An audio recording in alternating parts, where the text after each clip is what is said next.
A intimidação da China acabou saindo pela culatra. Em 11 de agosto, 2 navios chineses fortemente armados, um da Guarda Costeira, antigo navio de guerra, e um grande destroyer tipo 052, perseguiam agressivamente o barco República Nang Filipinas, Suluan, embarcação menor da Guarda Costeira das Filipinas, perto do atol de Scarborough. Este trecho do mar, na costa das Filipinas, é um dos pontos mais disputados do planeta. Ele pertence legitimamente às Filipinas, segundo o direito internacional. A China, porém, afirma que é território chinês e expulsa qualquer pessoa ou coisa que entre na área. Sejam barcos, navios ou pescadores, desta vez não foi diferente. Segundo jornalistas a bordo, o navio chinês quase colidiu 2 vezes antes durante a perseguição.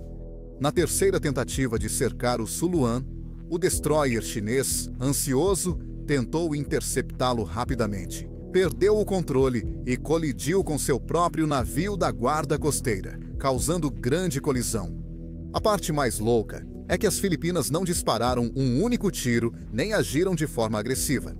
Mesmo assim, 2 navios chineses ficaram seriamente danificados. Um deles ficou tão avariado que não podia mais navegar e precisou ser rebocado. Isso é um novo nível de humilhação internacional. Mas não vamos esquecer, isso foi só um arranhão para a China. Se aquele destroyer tivesse colidido com um navio filipino, em vez do seu próprio barco de patrulha, estaríamos falando de algo muito mais mortal. Dezenas de vítimas, possivelmente o Suluan submerso, e uma reação em cadeia que quase gerou uma grande crise internacional ou até guerra aberta.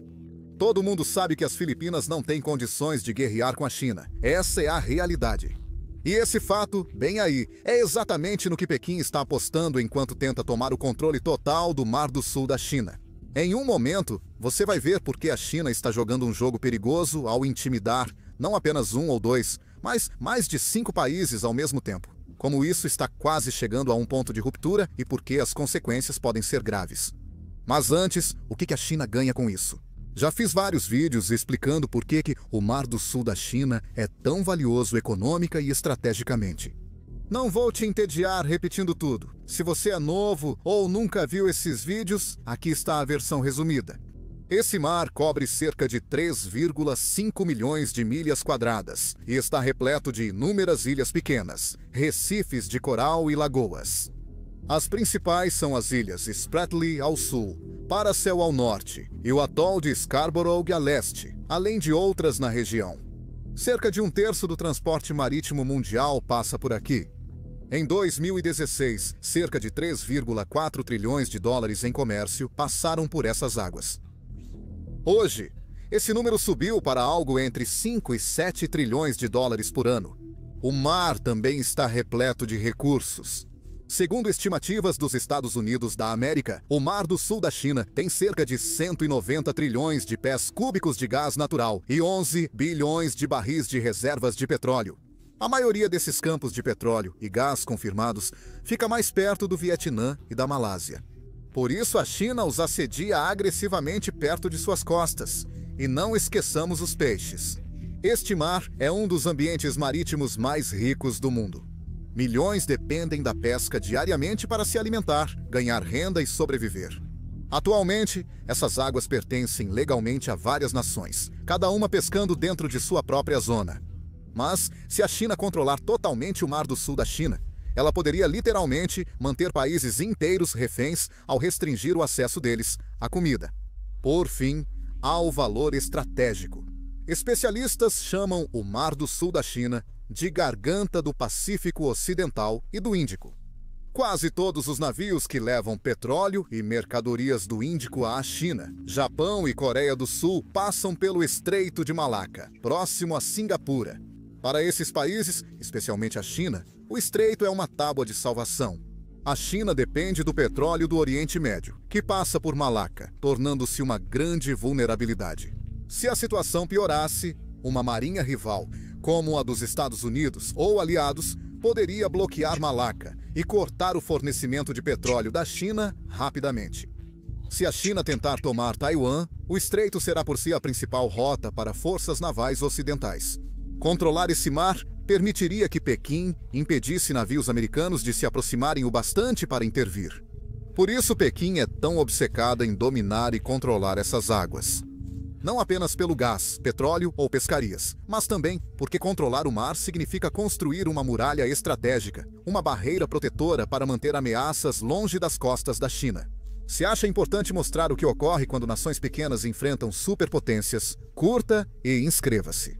Seu apoio leva essa história além do algoritmo e supera as narrativas que Pequim quer impor. Na verdade, essa obsessão começou décadas atrás. Estrategistas chineses criaram o conceito de primeira cadeia de ilhas, uma linha do sul do Japão passando por Taiwan até a Malásia. É uma barreira defensiva natural de ilhas, recifes e estreitos que prendem a China, bloqueando o acesso direto ao Pacífico.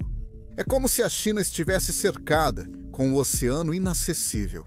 Um dos principais responsáveis por popularizar essa ideia foi o almirante Liu Hua-chiung, considerado o pai da marinha moderna da China. Ele afirmava que a marinha chinesa só seria forte e segura ao romper a cadeia de ilhas e operar livremente. Uma vez que a China consiga isso, quase nada restará em seu caminho. Por isso, a China começou a construir ilhas e bases militares. Mas antes de entrarmos nesse assunto, você precisa entender o quão estranha e frágil é a reivindicação da China sobre o Mar do Sul da China. Por décadas, o Partido Comunista Chinês construiu cuidadosamente essa narrativa, principalmente direcionada aos próprios cidadãos, de que essas águas sempre pertenceram à China. Livros didáticos escolares, mapas oficiais e filmes de propaganda retratam uma presença e soberania chinesa contínuas nessas águas por centenas, se não milhares de anos. Voltando ao fim da Segunda Guerra Mundial, o Japão controlava várias ilhas no Mar do Sul da China durante o conflito. Após a rendição do Japão, essas ilhas ficaram sem dono oficial. Em 1951, delegados de dezenas de nações se reuniram em São Francisco para assinar um tratado de paz, e o Japão renunciou formalmente às suas reivindicações sobre as ilhas Spratly e Parasol. Mas o tratado não dizia quem herdaria essas ilhas. Simplesmente as deixou flutuando em um tipo de limbo jurídico. E essa ambiguidade preparou o terreno para décadas de disputas, confrontos e, por fim, uma situação que a China mais tarde exploraria ao máximo. No final da década de 1940, a China apresentou sua primeira reivindicação formal sobre o Mar do Sul da China. Bem, mais ou menos. Naquela época, o governo chinês, sob o regime nacionalista de Chiang Kai-shek, elaborou esse mapa estranho com uma linha de 11 traços que contornava quase todo o Mar do Sul da China. O regime de Chiang buscava fervor nacionalista para unir o país e acreditava que reivindicações territoriais exageradas fortaleceriam o apoio popular. Bem, não funcionou. Quando o governo comunista tomou a China continental, em 1953, simplificou a reivindicação para a linha das 9 traços. Até hoje, essa linha dos 9 traços segue presente em passaportes chineses, mapas oficiais, livros didáticos e documentos do governo. Mesmo após décadas, a China nunca apresentou coordenadas exatas, justificativa legal clara ou prova histórica dessa reivindicação. Eles basicamente pensam assim: se repetirmos isso o suficiente, talvez todo mundo simplesmente pare de fazer perguntas. Oficiais chineses justificam que o mar lhes pertence, mostrando registros antigos de pescadores ou exploradores que navegaram ali há séculos. Talvez mostrem para você um mapa empoeirado do século XV e digam que isso é prova. É só isso mesmo. Nenhum país aceitou a reivindicação da China sobre quase todo o Mar do Sul da China, nem a lei internacional moderna. Enquanto isso, outros países do Mar do Sul da China também possuem argumentos legítimos. O Vietnã afirma ter herdado as ilhas Paracel e Spratly da dinastia Nguyen e da administração colonial francesa.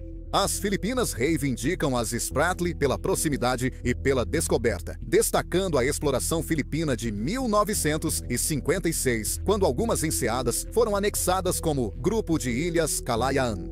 A Malásia reivindica parte das ilhas Spratly com base em sua plataforma continental.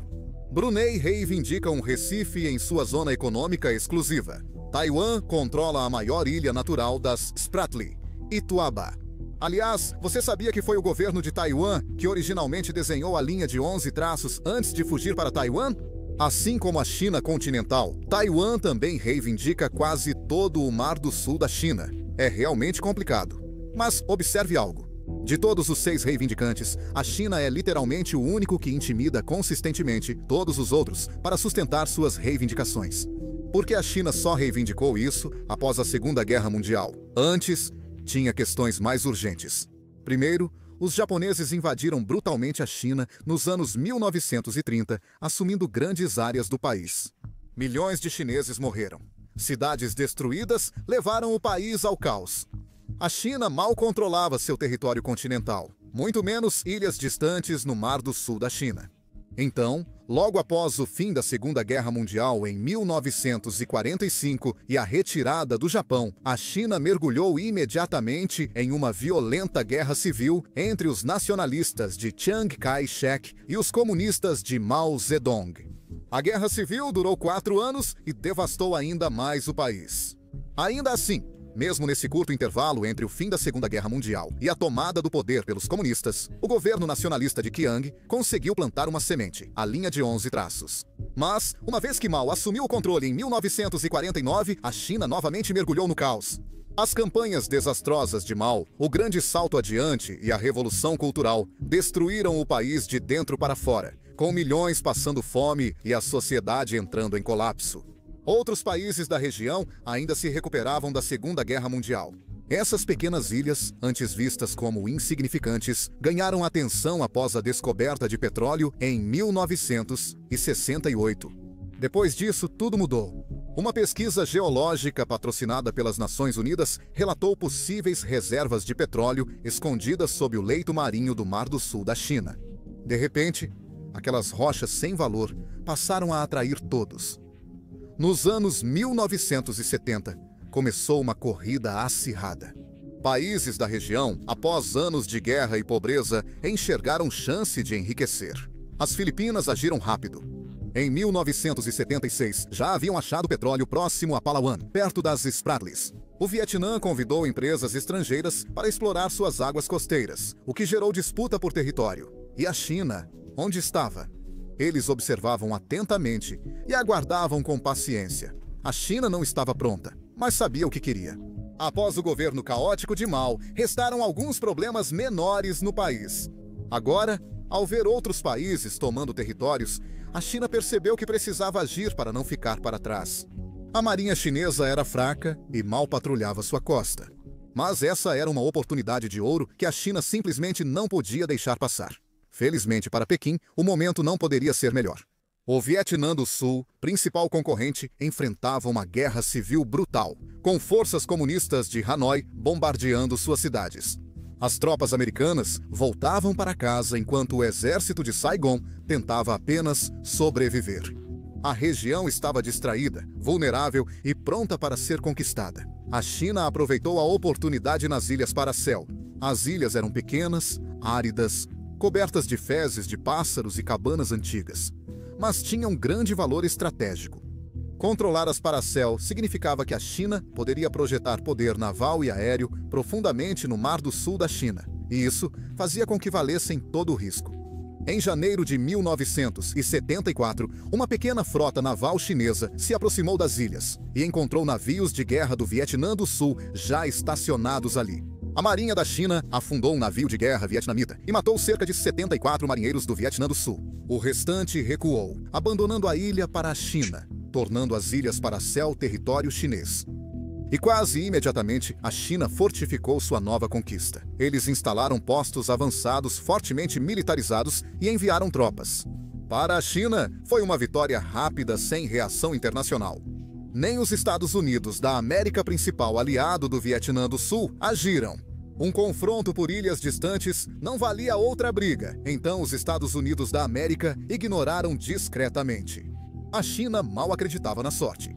Foi uma vitória fácil, um passe livre, praticamente um convite aberto para continuar.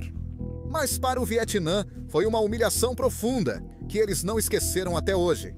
O Vietnã ainda reivindica oficialmente as Ilhas Paracel e às vezes envia navios de patrulha perto das águas chinesas em protesto. Mas, realisticamente, o controle da China é sólido como uma rocha. Eles estacionaram cerca de 1.000 soldados, reforçaram os bunkers, instalaram radares e transformaram as ilhas em uma fortaleza militar. As paracelas estão sob controle da China, e todos sabem disso, mas a China ainda não tinha terminado.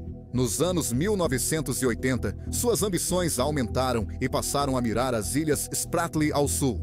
Na época, o Vietnã já tinha tropas em vários recifes das Spratly, mas a China queria assegurar sua presença.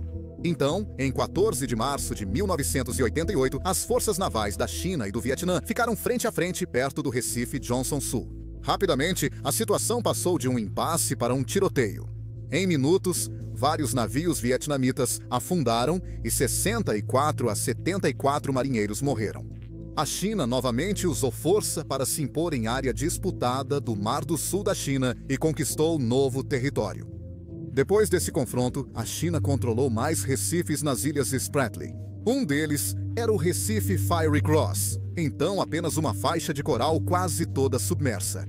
Anos depois, a China dragaria milhões de toneladas de areia e criaria uma grande ilha artificial com pista de 3 quilômetros, sistemas antimísseis, radar e portos para navios de guerra.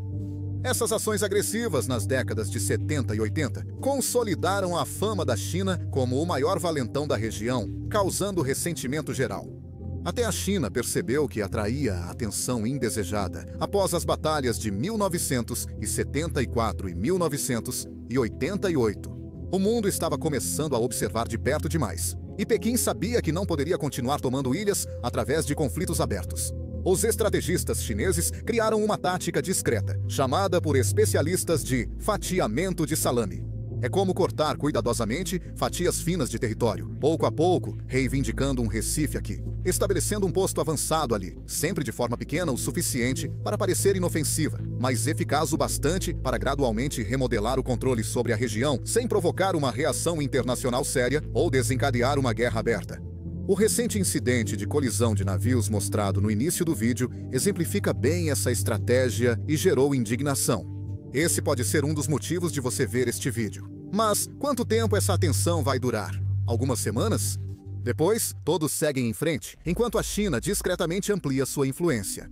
Eles repetem essa estratégia desde os anos 1990, veja o Recife Mischief, por exemplo. Em 1995, esse pequeno recife de coral submerso, a cerca de 130 milhas da costa de Palawan, nas Filipinas, ainda estava desocupado. Estava dentro da zona econômica exclusiva das Filipinas, reconhecida e legalmente pertencente ao país.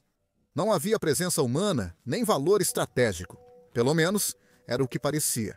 Mas em apenas alguns dias, pescadores filipinos em viagens de rotina ficaram chocados ao encontrar um grupo de construções estranhas, com bandeiras chinesas tremulando acima delas. Para manter a plausibilidade negável, Pequim afirmou que eram apenas abrigos para pescadores. Mas ninguém acreditou nessa história, nem por um segundo. Era só questão de tempo até a China dragar o Recife e mover ativos militares para lá. Manila protestou de imediato, e países da Associação das Nações do Sudeste Asiático logo manifestaram preocupação, temendo ser os próximos de Pequim. Isso virou um impasse diplomático. As Filipinas chegaram a prender pescadores chineses para tentar vantagem nas negociações.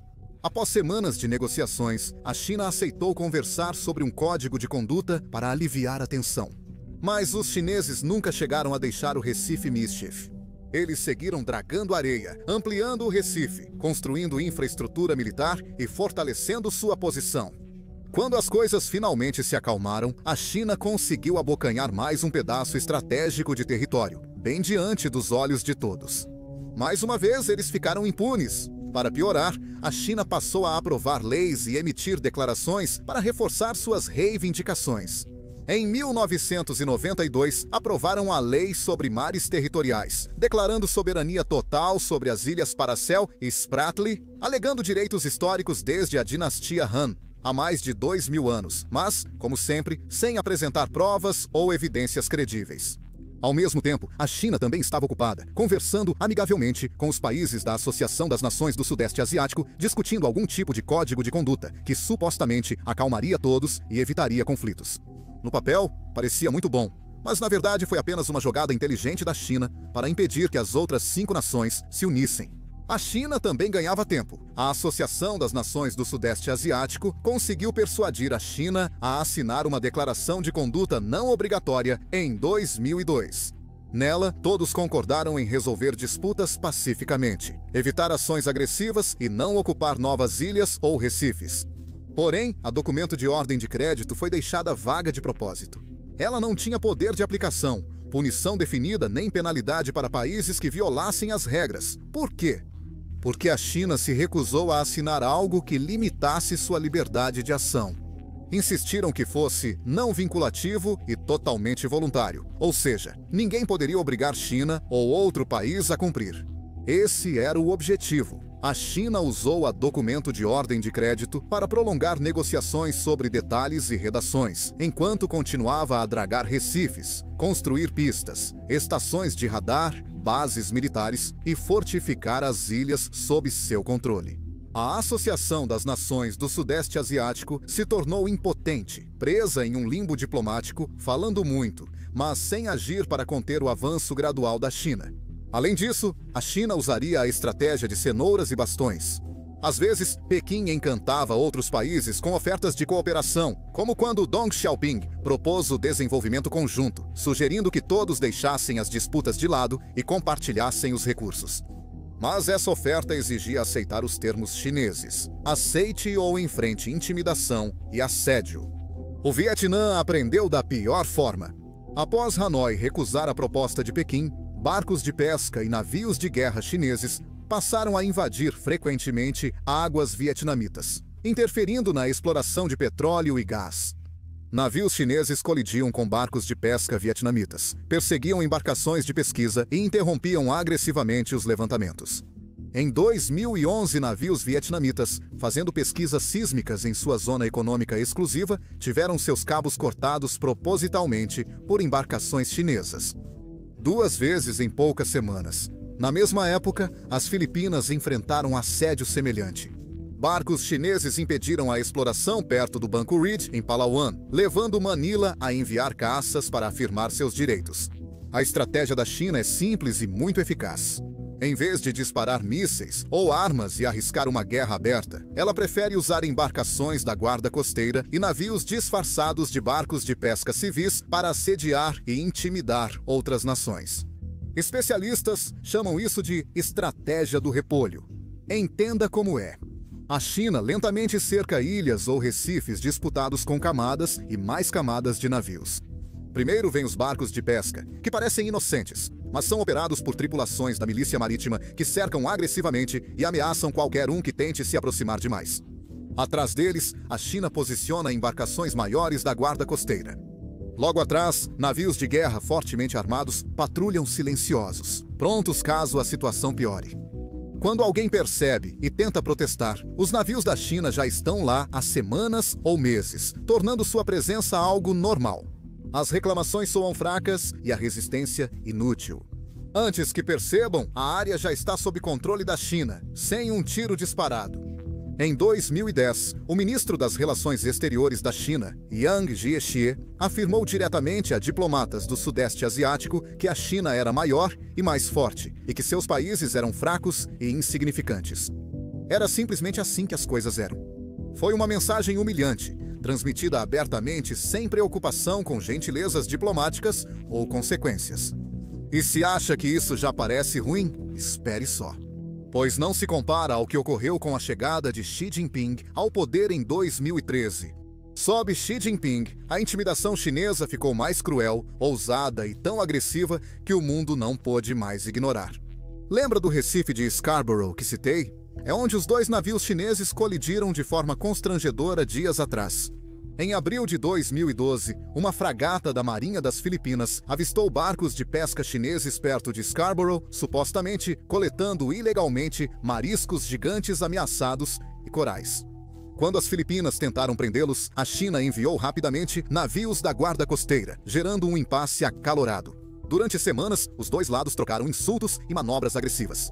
Finalmente, 3 meses depois, em junho, os Estados Unidos intervieram informalmente para mediar um acordo. Ambos os lados deveriam retirar seus navios e acabar com o impasse. As Filipinas confiaram no acordo e retiraram seus navios.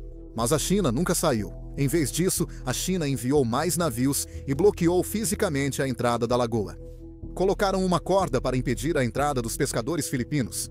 Desde então, comunidades pesqueiras filipinas dependentes do Recife de Scarborough foram totalmente excluídas. Navios da guarda costeira chinesa frequentemente os expulsavam, disparavam canhões de água ou passavam perto para balançar e até afundar seus barcos. Esse incidente serviu de alerta a Washington e ainda há a Grande Muralha de Areia. Desde o final de 2013, intensificando em 2015, a China iniciou grande construção de ilhas em 7 recifes nas Spratly, conquistados do Vietnã, Filipinas e outros. A China literalmente dragou areia do fundo do mar. Em poucos anos, a China criou mais de 3.200 acres de terra nova. Recifes e bancos de areia, antes invisíveis na maré baixa, agora tinham pistas de pouso, prédios e bases militares tão grandes que podiam ser vistos até do espaço. Quando Washington notou o que a China fazia, as ilhas já estavam quase prontas. Por isso, em 2015, os Estados Unidos da América iniciaram as chamadas Operações de Liberdade de Navegação, ou FONOPs. Em outubro, o destroyer americano USS Lassen navegou a menos de 12 milhas náuticas do Recife Subi, desafiando as reivindicações territoriais da China sobre suas ilhas artificiais. A China, como esperado, ficou furiosa. Pequim enviou sua marinha para seguir os navios americanos, transmitindo advertências pelo rádio e exigindo que o USS Lassen saísse do território chinês. Mas os Estados Unidos continuaram navegando. E essas operações de liberdade de navegação continuam até hoje, lembrando regularmente à China e ao resto do mundo que essas ilhas artificiais não dão à China, legalmente, nenhum novo mar territorial. Na verdade, até mesmo neste mês, em 13 de agosto, apenas 2 dias após a colisão embaraçosa entre os próprios navios da China, a Marinha dos Estados Unidos da América navegou exatamente pelas mesmas águas. O destroyer lança-mísseis USS Higgins e o navio de combate litorâneo USS Cincinnati navegaram próximos ao Recife de Scarborough, sendo acompanhados de perto por mais um navio de guerra chinês. Para as nações do Sudeste Asiático, essa tensão diária está se tornando dolorosamente normal. Imagine morar perto de uma superpotência que sempre pressiona, testa seus limites e espera para tomar território ou negar acesso às suas águas. Hoje, a guarda costeira da China é a maior do mundo, tão grande que virou praticamente uma segunda marinha. Em 2018, a China fundiu várias pequenas agências marítimas em uma única e poderosa força de guarda costeira, controlada diretamente pelos militares. Quase imediatamente depois, Pequim começou a construir e implantar rapidamente enormes embarcações ultramodernas, algumas até maiores e mais resistentes do que verdadeiros destroyers navais. Esses navios possuem cascos reforçados para manobras agressivas, radares militares avançados para rastrear embarcações em grandes áreas e canhões de 76 milímetros capazes de causar sérios danos. É por isso que, mesmo agora, em 2025, a China ainda tem inegavelmente a vantagem, pelo menos em termos de poder militar bruto. Nenhum país do Sudeste Asiático pode competir com a China em navios, jatos ou recursos financeiros. Mas o que realmente está mudando ultimamente é a determinação e a unidade dessas nações que se recusam a aceitar a dominação chinesa.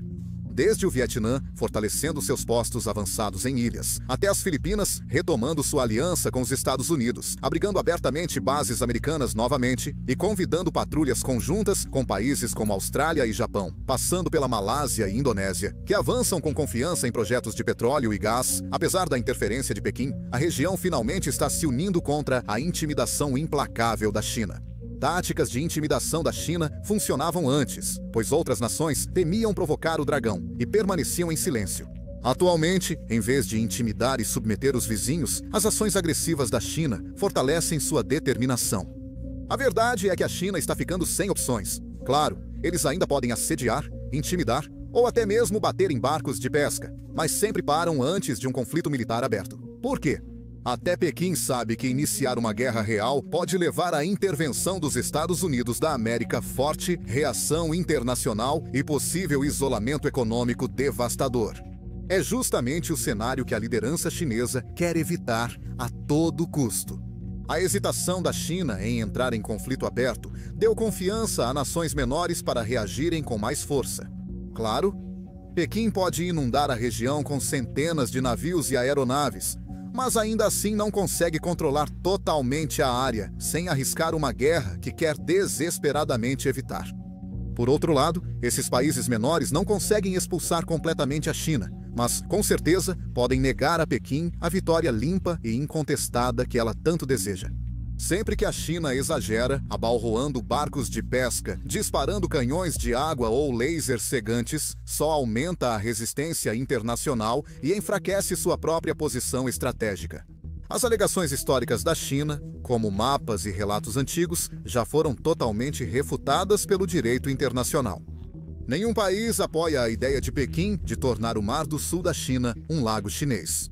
E por causa das ações cada vez mais agressivas da China, nações ao redor do mundo, que antes permaneciam neutras ou em silêncio, agora estão se manifestando abertamente e confrontando Pequim.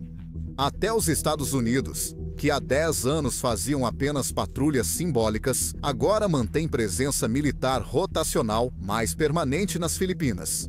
Esse é justamente o cenário que Pequim queria evitar. Maior presença militar americana na porta da China. Se a China tivesse demonstrado só um pouco de paciência, jogado de forma discreta ou realmente tentado negociar, provavelmente teria conseguido manter os Estados Unidos à distância. Criou justamente a coalizão rival que temia. Alguns dizem que as ilhas artificiais da China oferecem vantagem militar. Sim, essas bases seriam a linha de frente em um conflito, mas também são alvos fixos vulneráveis, e outros países já preparam contramedidas. Potências regionais adquirem mísseis antinavio, radares avançados e modernizam marinhas para enfrentar essas fortalezas insulares.